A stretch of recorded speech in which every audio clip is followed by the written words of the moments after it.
ఇలా అర్థమైంది. పాలేందో నీళ్ళేందో తేలిపోయింది. తేలిందా లేదా? 6 నెలల కాంగ్రెస్ పార్టీ గవర్నమెంట్ చూసిన తర్వాత వద్దురో నాయన ఈ కాంగ్రెస్ పాలన అంటున్నారు.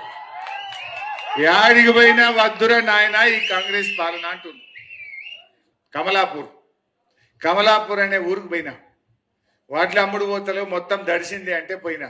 పాపం అక్కడ ఒక అవ్వ ఏడుస్తా ఉన్నది, కళ్ళలో నీళ్లు పెట్టుకొని ఏడుస్తున్నది. 25 రోజులు ఆ బిడ్డ వడ్లు తెచ్చి 2 సార్లు దడిసినాయి, 2 సార్లు ఎండినాయి, వడ్లు కొనే పరిస్థితి లేదు ఈ కాంగ్రెస్ గవర్నమెంట్ అన్నారు.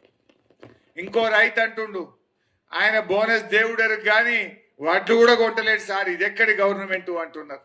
ఏ కొత్త ప్రభుత్వం వస్తే పాతోళ్ళ కంటే మంచిగా చేస్తామంటారు, పాతోళ్ళ కంటే మంచిగా చేసి పేరు తెచ్చుకోవాలనుకుంటారు. అదేందో ఏమో ఈ రేవంత్ రెడ్డి గవర్నమెంట్ ముంగడికి పోతలేదు, రివర్స్ గేర్ వెనుకకే పోతుంది. కాంగ్రెస్ వచ్చింది, సర్కార్ దవాఖానలో కేసీఆర్ కిట్ బంద్ అయింది, న్యూట్రిషన్ కిట్ బంద్ అయింది, తులం బంగారం దేవుడేరు కానీ కళ్యాణ లక్ష్మి చెక్కులు కూడా తొందరగా వస్తలేవు.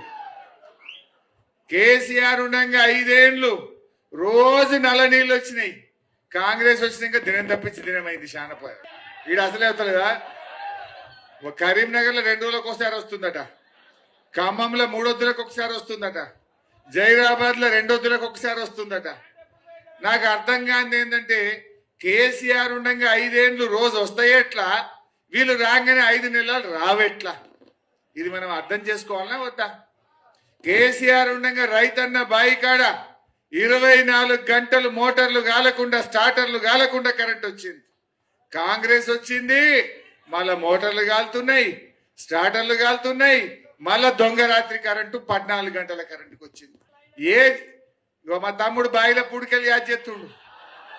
కేసీఆర్ ఉండగా బోరు బండి మాయం, క్రేన్లు మాయం. కాంగ్రెస్ రాగానే మళ్ళా బాయి గడ్డల మీద క్రేన్లు దిగినాయి, మళ్ళా బోరు బండ్లు తమిళనాడుకి వెళ్ళి వచ్చినాయి.